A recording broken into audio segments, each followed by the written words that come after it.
네, 오늘 말씀은 예레미야 12장입니다. 예레미야 12장은 예레미야의 항변에서 하나님께 하나님 도대체 왜 이럽니까? 언제까지 이래야 됩니까? 하고 하나님께 이렇게 뭐라 그럴까 좀 불평을 늘어놓는 것처럼 질문하는 거예요. 하나님께 질문을 하고 있습니다. 왜 악인이 더 성하고 악인이 다 이렇게 형통하고 또 하나님을 섬기고 하나님 말씀대로 살려고 하는 의인들은 왜 이렇게 고통을 당하고 어려움을 당합니까? 언제까지 이래야 됩니까? 라고 이렇게 항변을 하는 그러한 내용입니다. 그렇지만 하나님께서 응답하시죠. 지금 그거 가지고 그렇게 힘들다 그러면은 앞으로 더 큰 일이 있고 더 어려운 일들이 있는데 그걸 어떻게 감당하려고 그러냐. 지금은 걸어가는 수준밖에 안 되고 걸어가는 사람하고 경주하는 게 아니라 말하고 경주를 해야 할 정도로 임무가 막중하고 또 앞으로 많은 어려움이 있을 텐데 그러한 일들 각오를 하고 지금 불평하는 것 가지고 지금 일어나는 일은 아주 조그만 일이고 그거 가지고 불평할 정신이 없다라고 대답을 하셔요. 그리고 하나님께서 반드시 그들을 심판하셔서 그들을 완전히 다 뽑아버려서 다시 뽑아서 심판하시고 징계하시고 다시 돌아오게 해서 다시 시작할 것이다 라고 이렇게 약속까지 해주고 계십니다. 그래서 우리가 이 세상 사는 동안에 부조리하고 불합리하고 하는 그러한 일들이 많죠. 일어나는 일들 보면 정직하지 못한 일들이 너무 많아요. 또 사람들이 자꾸 모든 것이 자기와 같을 것이라고 생각하는 사람들이 특히 많고 특히 이제 순진하고 착하시고 정직하신 분들이 다 자기처럼 딴 사람들도 그럴 거라고 생각하고 지내다 보면 그렇지 않은 경우들이 거의 다고 다반사고 그러다 보니까 많이 실망하고 하는 이러한 일들이 벌어지는데 예레미야도 정말로 하나님 말씀을 대변하고 하나님 말씀을 증거하고 하나님이 어떻게 하실 것인지 하나님께 돌아오라고 회개를 촉구하고 이렇게 정말로 하나님께서 명하신 걸 하나님께서 직접 말씀하시고 또 이상을 보여주시고 그래서 하나님 뜻이고 하나님 말씀인 그것을 그대로 전하고 있는데 그러면 사람들이 귀를 기울이고 하나님께서 이렇게 진노하고 계시는구나 이렇게 또 우리에게 회개를 촉구하시고 돌아오기를 바라시는구나 하고 깨닫고 돌아와야 할 텐데 깨닫고 돌아오기는커녕 오히려 그 예레미야 선지자를 죽이려고 한다는 거예요.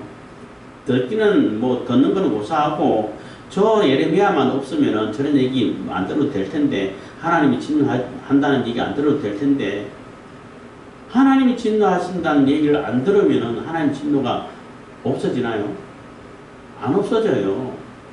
근데 심지어는 아나도스에 있는 그런 제사장들, 아나도스에 있는 제사장들은 예레미야의 가족이고 친척이고 같은 제사장 무리고 그러잖아요. 같은 동네에서 같은 성에서 사는 그런 제사장들 무리니까 거의 다 친족이고 가족이고 하잖아요. 근데 그 사람들까지 예레미야를 죽이려고 하니까 너무 참 예레미야 입장에서는 속이 참 답답하고 좀 억울하기도 하고 또 속상하기도 하고 도대체 이게 무슨 일이냐라고 이렇게 불평이 나올 수밖에 없는 상황이라고 볼 수 있는 것입니다. 그래서 하나님께 항변을 하죠. 하나님 이거 언제까지 이래야 됩니까? 왜 악인들이 더 형통하고 의인들이 고난을 받습니까? 라고 이렇게 질문을 하는 것입니다. 12장 1절입니다. 여호와여 내가 주와 증변할 때에는 주는 의로우시니이다. 그러나 내가 주께 질문하옵나니 악한 자의 길이 형통하며 배역한 자가 다 안락하면 무슨 연고니까. 그래서 여호와여 내가 주와 증변할 때에는 주는 의로우시니이다 한 얘기는 지금 예레미야가 하나님께 항변을 하고 또 질문을 하고 있지만은 그래도 하나님이 의로우시니까 의로우시죠. 모든 것이 하나님이 의로우시고 하나님께서 의로 이렇게 이 땅을 다스리시고 하나님이 곧 의가 되시고 선이 되는 거죠. 그래서 하나님이 의로우신다는 걸 다 아는데 하나님께서 의로우시지만은 의로운 뜻으로 이런 일들이 이런 일들이 진행되어 가고 있다는 걸 아는데 그러나 너무나 이렇게 이해를 할 수 없고 너무나 참 억울하기도 하고 왜 이런 말도 안 되는 악인이 성하고 악인이 형통하고 또 의인이 오히려 고난을 당하고 이런 세상이 됐냐는 겁니다. 그러니까 예레미야는 하나님이 의로시라는 것은 다 알고 전제를 하고 이게 하나님의 의를 따라가지고 하나님의 계획에 의해서 하나님의 섭리에 의해서 이루어가는 것도 아는데 너무 답답하다는 거죠. 아는데 왜 이렇게 악한 자들이 이렇게 형통하고 세력을 얻고 그 악한 자들이 지 마음대로 하는 것처럼 보이고 이렇게 되냐는 겁니다. 그거를 질문하는 거죠. 그래서 이와여 내가 주와 정변할 때에는 주는 의로우시니이다. 그러나 내가 주께 질문하옵나니 악한 자의 길이 형통하며 패역한 자가 다 안락하면 무슨 연고니까. 2절 주께서 그들을 심으심으로 그들이 뿌리가 박히고 장성하여 열매를 맺었거늘 그들이 이번 주께 가까우나 그 마음은 머니이다. 그래서 하나님께서 그들을 허락해 주셔가지고 이 땅으로 인도해 주셔가지고 살게 하시고 뿌리를 내리게 하시고 또 이렇게 번성하게 해주시고 이렇게 하셨는데 그런 열매를 맺게끔 이렇게 은혜를 베풀어 주시고 했었는데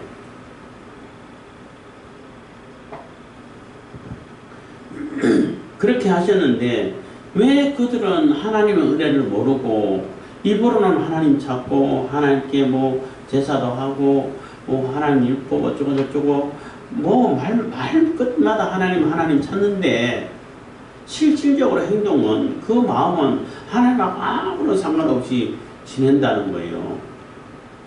외식한다고 그러죠. 형식적으로만 그냥 뭐 의식적으로만 하나님 찾고 실질적으로는 하나님 백성과 같은 삶을 살지 않고 자기 가진 욕심 다 부리면서 이렇게 살고 그래서 이번 주님께 가깝다는 얘기는 입만 열었다 하면 하나님 말씀, 하나님의 뜻, 또 하나님의 정의, 또 하나님의 공의를 따라서 이렇게 일을 하면서 마음은 멀다는 얘기는 자기도 그거 하나도 안 지킨다는 거예요. 그거하고 아무런 상관없이 지낸다는 것입니다. 그게 어떻게 이런 사람들을 하나님께서 그냥 버려두시고 그냥 징계도 안 하시고 심판도 안 하시고 그냥 내버려 두셔서 그들이 마음대로 그냥 세력을 얻고 형통하게 살도록 버려두십니까? 라고 이제 질문을 하는 겁니다. 3절입니다. 여호와여 주께서 나를 아시고 나를 보내시며 내 마음이 주를 향하여 어떠함을 감찰하시오니 양을 잡으려고 끌어낸과 같이 그들을 끌어내시되 죽일 날을 위하여 그들을 예비하옵소서. 그래서 하나님 제 마음 다 아시지 않습니까? 다 감찰하시고 세세한 거 다 아십니다. 그래서 왜 이렇게 질문하는 것도 물론 하나님 아시죠. 하나님은 마음을 감찰하신 분이시고 중심을 아시는 분이시기 때문에 사람을 속이는 것은 가능하지만은 하나님을 속이라는 것은 불가능해요. 하나님 어떻게 속일 수 있어요? 그런데 많은 사람들이 하나님도 속일 수 있다라고 생각한다는 거예요. 사람들만 속이면은 하나님도 같이 속아 넘어가신다 이렇게 생각하는 사람들이 뭐 악인들이죠. 굉장히 어리석음인데도 불구하고 그렇게 여기고 그렇게 생각하면서 하나님도 속일 수 있다라고 생각하는 그 사람들 왜 하나님께서는 버려두십니까?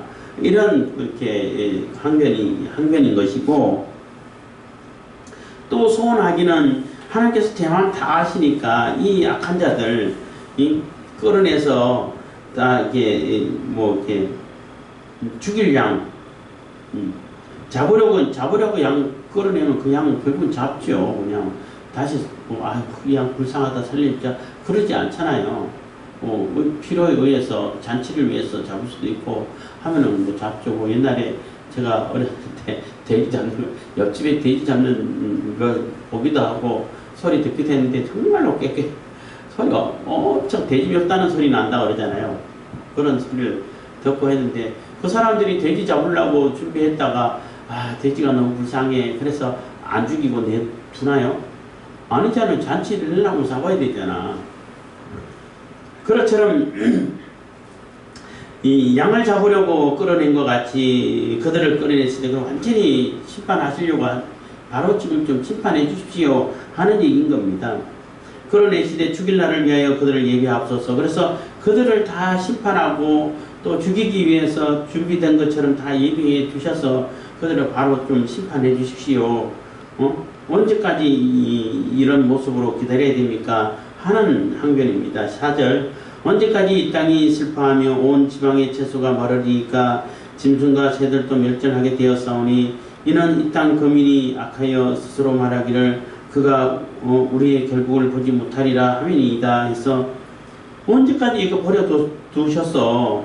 이 땅도 그래서 악한 자들이 성행하고 번성하다 보니까 선한 사람들 뿐만 아니라 의인들 뿐만 아니라 하나님 말씀 따라 사는 그러한 자들 뿐만 아니라 이 땅도 환경도 주변에 있는 뭐 짐승들도 다 고통을 당한다는 거예요. 그 악한 자들로 인해 가지고 선한 사람들 몇 사람이 아니라 그 사람들도 물론 당연히 고통을 당하는데 그로 인해 가지고 땅도 짐승들도 다 고통을 당한다는 거예요. 이렇게 고통당하게끔 하는 그 악한 자들을 언제까지 이게 내버려 두시겠습니까? 하고 항변을 하는 것입니다. 근데 그들은 그래서 이 땅에 언제까지 이 땅이 슬퍼하며 온 지방의 채소가 마르니까 채소까지 다 말라버린다는 거예요. 뭐 식물들까지 그래서 뭐 농사 안 되고 먹을 거 없고 더 고통당하고 이런 것이 다 악인들의 그 악한 그러한 행동 때문에 그들의 소위 때문에 이런 고통을 당하게 되고 짐승과 새들도 멸절하게 되고 먹을 게 없으니까 이는 이 땅의 거민이 악하여 스스로 말하기를 근데 악할 정도가 아니라 악하면서도 이 말하기를 그가 우리의 결국을 보지 못할 것이다. 하나님이 우리를 어떻게 봐. 하나님 저 높은 데 계신데 그가라고 할 때 그가가 하나님을 의미한다라고 보는 사람도 있고 또 의인들을 얘기하고 아니면 뭐 예레미야를 얘기한다라고 말할 수도 있고 그렇게 해석에 그 차이가 있다고 그러는데 어쨌든 여기서는 뭐 하나님을 지칭하는 것으로 보는 것도 합당한 것 같아요. 악인들은 만약에 하나님이 보신다 그러고 하나님 다 아신다 그러면은 그런 악한 행동을 하겠어요? 하나님 저 높은 3층 하늘에 계시기 때문에 그 하늘이 얼마나 높아요. 1층 대기권, 1층이 대기권이 새들이 나르는 하늘, 별들이 거하는 하늘, 우주죠. 우주가 얼마나 넓고 커요. 그 위에 3층 하늘, 거기에 하나님 계시고 천사들이 있고 하는 그곳인데 그 어마어마한 넓고 높고 멀리 계신데 어떻게 이게 지구에 우주에서 보면은 지구가 먼지 조각밖에 안 되죠. 보이기는 합니까? 거기서 또 이 사람들은 더 아예 보이지도 않겠죠. 이렇게 생각해 가지고 절대 그가 우리의 결국은 우리가 어떻게 될 거 못 보실 거야.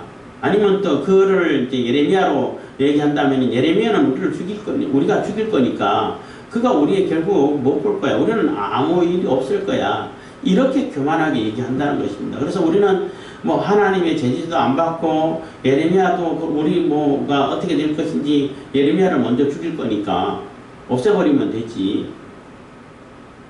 그러니까 우리의 결국은 아무도 못 봐. 우리가 다 결정해 가는 거야. 요즘 딥스 세력 얘기하는데 그런 사람들하고 똑같은 생각들이죠. 그렇게 하다 보니까 눈에 뵈는 게 없고 하나님 두려워할 일도 없고 그러다 보니까 악한 일들을 그대로 실행하고 있고 모든 것을 자기 마음대로 살고 자기 그 악한 계획대로 모든 것을 하려고 한다는 것입니다. 그러다 보니까 그 악을 그만두지 않고 악한 자들이 악으로만 이렇게 모든 일을 처리하다 보니까 막 채소도 마르고 그냥 짐승도 다 멸절돼 가고 이런 상황까지 되어져 간다는 거예요. 그래서 여기 채소가 마르고 짐승들이 그 뭐 멸절되게 되었습니다 하니까 채소랑 뭐 짐승만 고통받는다는 얘기가 아니라 채소까지도 짐승까지도 이렇게 고통받고 있다는 거예요. 땅까지도. 의인들은 물론이고 의인들하고 선하게 살고 말씀대로 착하게 살고 이런 사람들을 더 괴롭히고 뭐 못살게 굴고 그래서 죽이고 이렇게 하다 보니까 이게 주변 환경까지 파괴돼서 뭐 식물들까지 채소들 뭐 식량들까지 짐승들까지 다 이렇게 멸절되는 그런 극악한 상황까지 왔다는 거예요. 그래서 그 악한 자들이 이런 모양으로 살고 있는데 왜 하나님께서는 심판하지 않으시고 그냥 버려놓고 보고만 계십니까? 하는 항변이 되는 겁니다. 5절입니다. 하나님께서 또 응답을 하시죠. 네가 보행자와 함께 달려도 피곤하면 어찌 능히 말과 경주하겠느냐.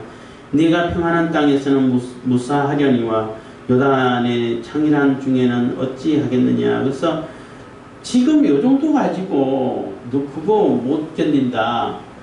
그거 너무나 힘들다. 그러면은 앞으로는 더 큰 어려움이 올 텐데 그때는 어떻게 감당하려고 그러냐. 각오를 좀 단단히 해라. 하는 얘기가 되는 거예요. 그러니까 지금은 보행자하고 달리는 정도밖에 안 된다는 거예요. 앞으로는 말하고 말단자하고 말과 경주를 해야 할 그러한 상황까지 올 텐데 그때 가면 어떻게 감당하려고 그래. 그때는 어떻게 그것을 감당하고 버티려고 그래. 그 사명을 감당하려면 그만한 어려움들이 더 있는데 지금은 아무것도 아니야. 이런 얘기를 하시는 거예요. 또 이게 평안한 땅에서는 지금 뭐 평안한 땅에 사는 정도밖에 안 된다는 거예요. 지금 그 예레미야가 겪고 있는 이런 정도의 고난은 평안한 땅에 사는 정도밖에 안 되는 거야. 앞으로는 뭐 요단강이 창렬해서 넘치고 범람하는 물이 홍수가 가서 내려갈 때에 그때는 뭐 강물 건널 수도 없죠. 뭐 다 떠내려가고 그런 어마어마한 그러한 그 세력과 같은 일들이 벌어질 텐데 그때는 어떻게 감당하려고 그래. 지금 되는 건 아무것도 아니야. 라고 이게 말씀하시는 것입니다. 그래서 앞으로 어떻게 각오를 해야 하는지를 이렇게 얘기를 해주고 있죠. 6절입니다. 내 형제와 아비의 집이라도 너를 속이며 네 뒤에서 크게 외치나니 그들이 네게 좋은 말을 할지라도 너는 믿지 말지니라. 그래서 내 형제와 아비의 집이라도, 그래서 아나도 사람들이라고 얘기도 하는데 뭐 같은 형제고 같은 가족이죠. 뭐 가장 믿을 수 있는 사람들이고 가장 그래도 이해할 수 있고 서로 이해해주고 서로 얘기 들어주고 서로 마음을 하나가 돼서 같이 서로 위로해주고 해야 할 사람들이 가족들이잖아요. 제일 가까운 데는 가족들이고 같은 친족들이고 이렇게 할 텐데 그들조차도 믿을 수 있는 존재가 안 된다는 얘기예요. 그러니까 각오를 단단히 하라는 얘기예요. 그래서 그들이 뭐 너를 속이며 뒤에서 크게 외치는 것은 완전히 속이고 듣는 체하고 이게 뭐 좋은 말을 해가지고 같이 좋은 게 좋은 거 아니냐 이렇게 해가지고 이렇게 설득하고 하는데 그 말 믿지 말라는 거예요. 겉으로 말하는 거랑 실행하는 거랑 다를 수밖에 없으니까 그들조차도 믿을 수 있는 존재가 아니니까 그들을 의지하지 말라는 거예요. 사람의 위로를 얻으려고 사람과 함께 같이 동조해주는 사람이 있고 그럼 얼마나 힘나겠어요. 또 위로도 뭐 사람들이 위로해주고 같이 함께 해주고 같이 동조해주고 하면은 굉장히 힘이 되죠. 뭐 천군만마를 얻는다고 그러는데 그런 사람 없다는 거예요. 가족들조차도 그런 사람이 아니니까 오히려 속이려고 하고 또 뭐 예언을 못하게 하고 하나님 말씀 전하지 못하게 하는 그러한 정도가 되니까 그들을 믿지 말라는 것입니다. 그러니까 예레미야는 얼마나 외롭겠냐는 거죠. 또 한편으로는 아무도 듣는 자가 없어. 아무도 가족들조차도 들어주고 같이 하나님 말씀 전하는데 힘을 합치고 이러지 않는다는 거예요. 오히려 더 배반하고 죽이려고 하고 또 이렇게 나쁜 모습으로 또 예레미야를 해치려고 하는 모습으로 그렇게 다가선다는 거예요. 그러니까 각오를 단단히 하라는 것입니다. 7절입니다. 내가 내 집을 버리며 내 산업을 내어 던져 내 마음에 사랑하는 것을 그 대적의 손에 붙였노니. 그래서 하나님께서 스스로 내 집이라 그러고 내 산업이라 그러고 내 마음에 사랑하는 자라고 그랬는데 그들을 다 던져버리겠다. 대적 손에 맡겨버리겠다는 거예요. 그냥 던져버리고 맡겨버리고 그냥 유기한다 그러죠. 버린다는 거죠.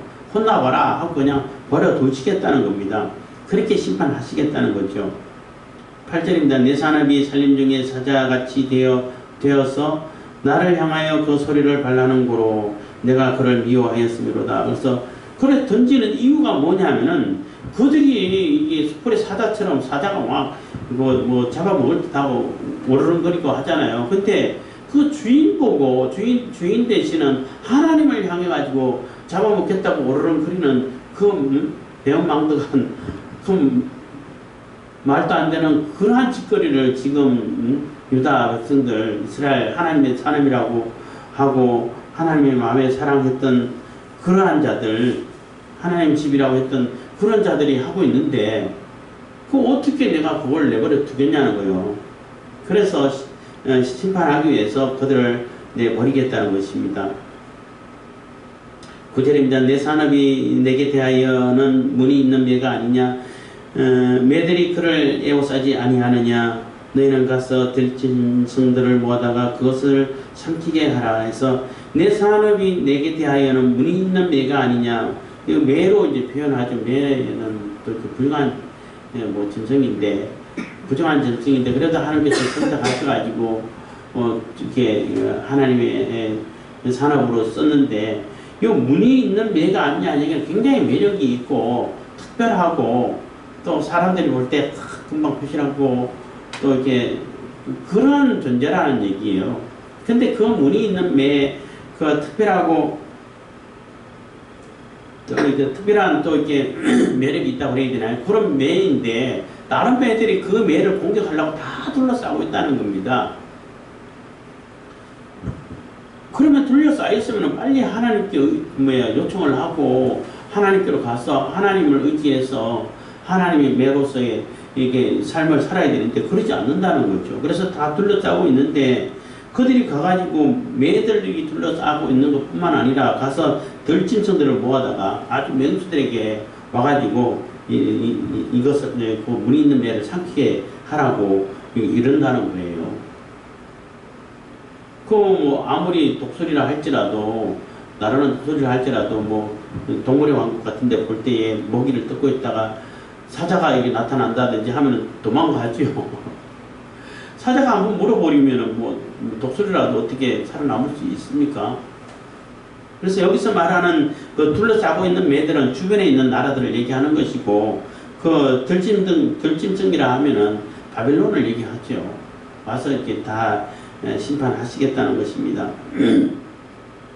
10절입니다. 많은 목자가 내 포도원을 해파하며 내 분깃을 유린하여 나의 낙토로 황무지를 만들었도다. 그래서 많은 목자가 내 포도원을 완전히 부셔놓고 난장판 만들어 놓고 그래서 완전히 낙토가 정말로 적합불이 흐르는 땅인데 황무지를 만들어 놨다는 것입니다.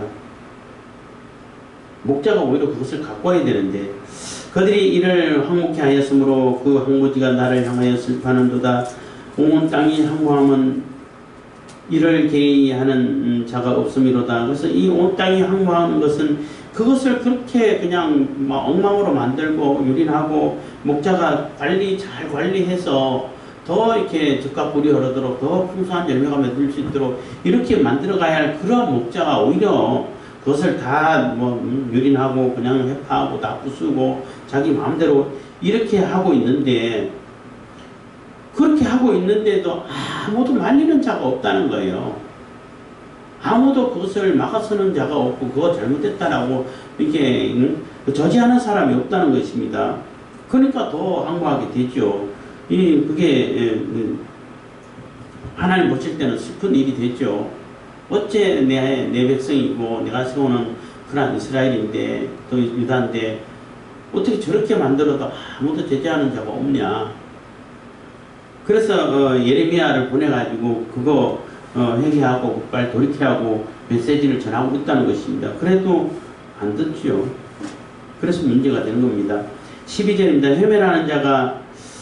헤매라는 자들이 광야 모든 자산 위에 이르렀고 여호와의 칼이 땅 이 끝에서 저 끝까지 삼키리니 무릇 혈육 있는 자가 다 평안치 못하도다 해서 무릇 혈육 있는 자가 평안치 못하도다 해서 그렇게 막 지 마음대로 이렇게 엉망으로 만들어 놓은 그것을 똑같이 회멸하는 자, 다 파괴하는 자들을 이게 광야에서 이렇게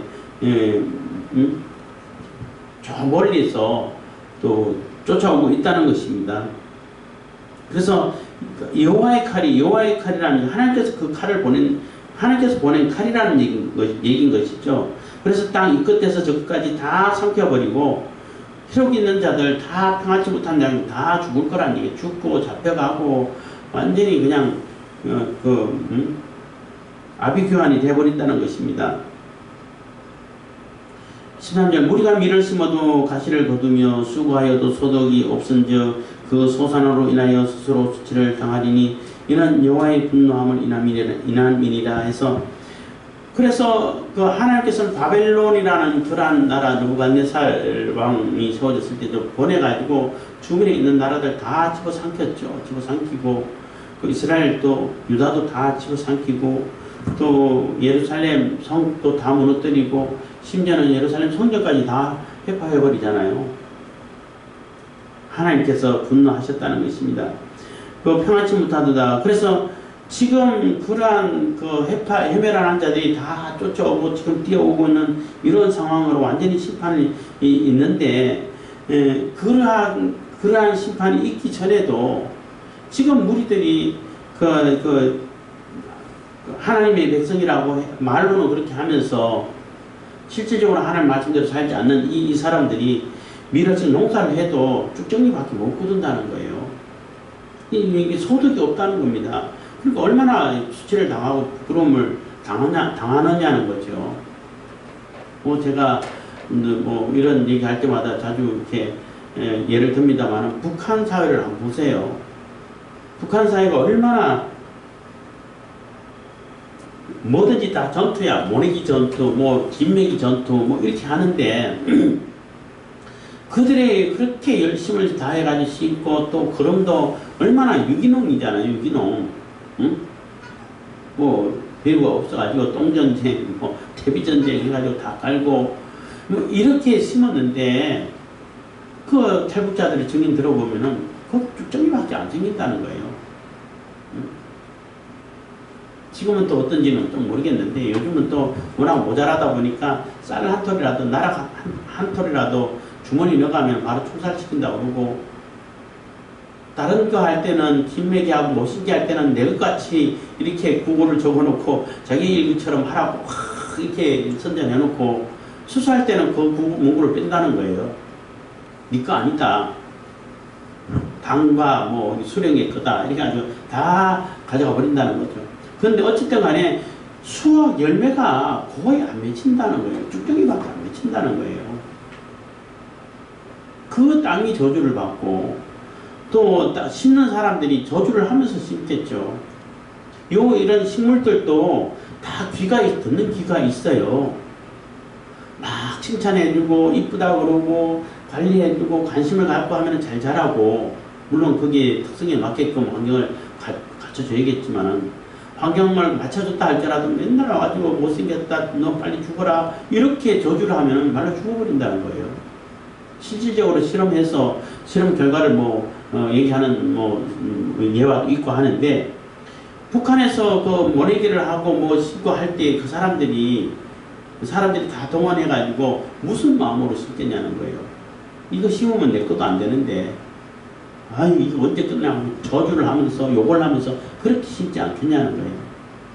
모내기 얘기하니까 탈북자들이 남한에 와서, 야, 너는 굉장히 넓은데 모내기 처리됐는데 사람 한 사람도 없더라는 거예요.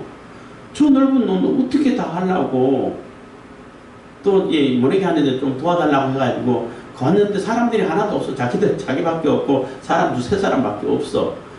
이거 어떻게 다 하려고 했는데 그 이튿날 보니까 다 숨겨져 있더래. 자기는 가가지고 좀 날라주고 정리해주고 요 정도밖에 안 했는데, 기계가 와가지고 하루면은 몇 시간이면 다 논 마지막에 다 하고 그 넓은 논 하루면은 다 끝내버리더라는 거예요. 추수할 때도 마찬가지고.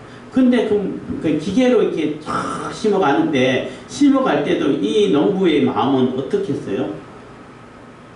자기가 수확하고 자기가 그것을 처리할 수 있으니까 내 거니까 얼마나 기쁘고 즐거운 마음으로, 얘들아 이게 이렇게 풍성하게 잘 자라가지고 열매 많이 맺어라, 이런 마음으로 이렇게 심지 않겠냐는 거예요. 그러니까 풍년이 드는 거죠, 해마다. 그래서 남과 북을 이렇게 비교하면은 그러한 모습으로 보는데, 이 13절에 우리가 밀을 심어도 가시를 거두며 수고하여도 소득이 없은즉 그 소산으로 인하여 스스로 수치를 당하리니, 그래서 너무나 이게 보잘것없는 수확밖에 안 난다는 겁니다. 그 악으로 인해 가지고. 이는 여호와의 분노를 인함이니라. 14절입니다. 내가 내 백성 이스라엘에게 산업으로 준 산업을 다치는 나의 모든 악한 이웃에 대하여 나 여호와가 이같이 말하노라. 보라, 내가 그들을 그 땅에서 뽑아버리겠고 유다의 집은 그들 중에서 뽑아내리라. 그래서 이렇게 심판했는데, 심판하라고 보낸 여호와의 칼, 하나님의 칼이라고 했던 그 이방 사람들도 하나님께서 다 또 심판하시겠다는 겁니다. 그래서 그들을 심판해서 다 뽑아버리고 유다를 그 포로지에서 다시 뽑아가지고 다시 이스라엘로 돌려보내겠다라고 약속하고 있는 거예요. 하나님의 칼이라고, 여호와의 칼이라고 해가지고 그 바벨론을 보내가지고 유다와 이스라엘을 심판하게 하셨는데, 그거 하나님께서 하라고 했고 그냥 버려뒀고 하도록 그냥 내버려뒀기 때문에 심판했는데, 왜 그들을 또 심판하냐는 거예요. 하나님께서 시켜놓고. 제가 중학교 때인가 하여튼 그런 생각을 한 적이 있어요. 그런 질문 할 수 있잖아요. 근데 우리 잘 생각해야 하는 것은, 하나님께서 보낸 칼이 맞는데 그 칼의 행태가 어떠했냐는 거예요. 하나님 말씀 듣지 않고 하나님께서 심판하라고 했던 그 사람들만 심판하고, 나머지는 심판 다 하고 하나님께서 명하셨으니까 심판 다 했습니다. 이제는 하나님의 산업으로 돌리겠습니다. 하나님의 의로운 자들이 잘 살 수 있는 환경을 만들어서 하나님의 산업을 이어가십시오, 이렇게 했냐는 거예요. 안 했잖아요.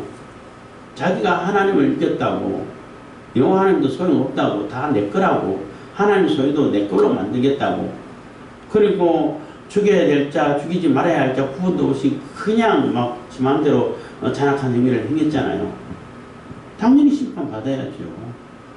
그래서 내게 하나님의 심판권을 받아가지고 그 심판권을 행사할 수 있는 그러한 위치에 있는 사람들, 그러한 권력을 가지고 있는 사람들, 재판권을 가지고 있다든지 국가 권력을 가지고 있다는 사람들도 마찬가지예요. 정말 조심해야 돼요. 하나님의 심판을 더 심하게 받을 수 있어요. 왜냐하면 하나님께서 하라고 한 대로 해야지, 하나님께서 허락하신 것만 해야 되고 하나님의 공의를 실천하고 하나님의 뜻을 이루는 데 써야 되지, 그렇게 안 쓰게 되면은 그들 반드시 심판해요, 하나님은. 그래서 우리가 기억해야 할 것은, 하나님께서 이 권력을 주셨구나, 재판관들 하나님의 아들이라고 하고 너희들 신들이라고 이렇게까지 이렇게 시편에는 표현을 했는데, 그거는 재판권이라든지 국가 권력은 하나님의 소관이라는 얘기, 하나님께서 허락해 주신 거란 겁니다. 하나님의 권력을 맡겨주셨다는 거예요. 그러면 하나님의 공의를 따라서 하나님의 의를 따라서 심판하고 판결을 하고 권력을 행사하고 국민을 보호하고 또 약한 자들을 도와주고 지키고 딴 사람들이 와가지고 침범하지 못하도록 그것을 뺏어가지 못하도록 약탈하지 못하도록 이렇게 보호해주고 그런 데 쓰라고 국가 권력을 주는 거예요. 자기 욕심 챙기고 자기 마음대로 그냥 자기만 모든 것을 지 마음대로 하라고 준 것이 아니란 얘기예요.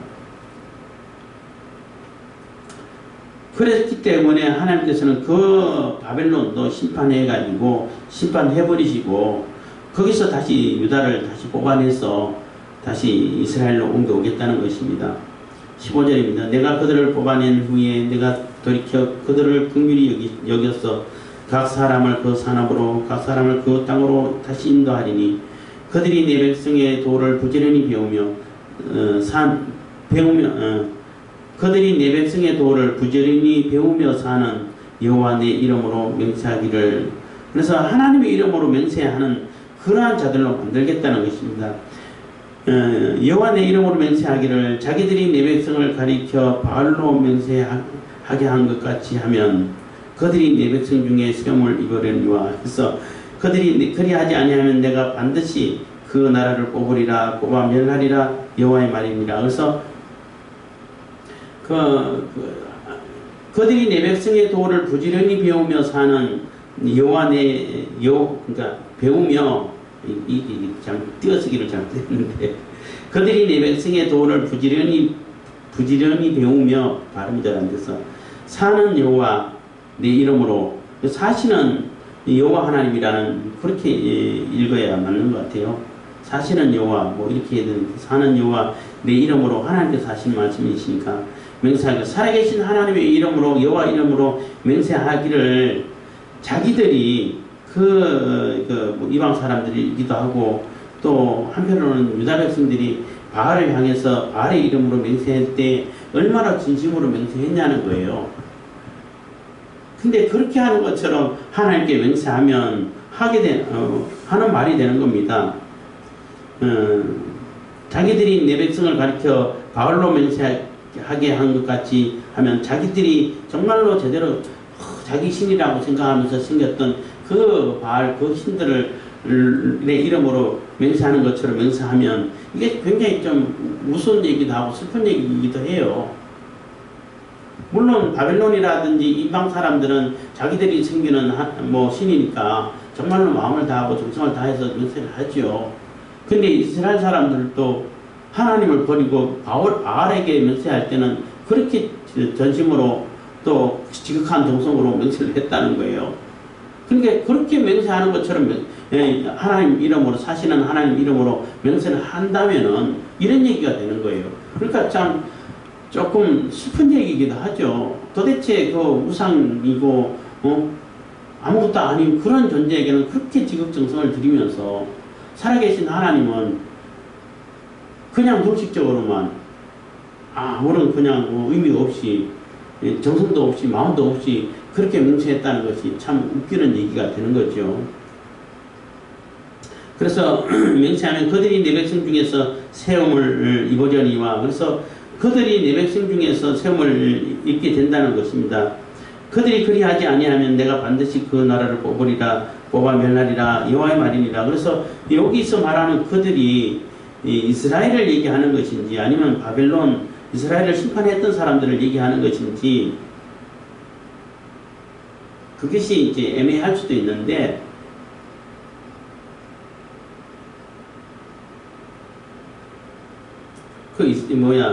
계속 이제 15절부터 보면은 그들이라는 표현이 나오는데 계속 유다 사람들, 이스라엘 사람들을 얘기하는 것 같아요. 그래서 그들이 내 백성의 도를 부지런히 배우며 사는 여호와 내 이름으로 맹세하기를 자기들이 내 백성을 가리켜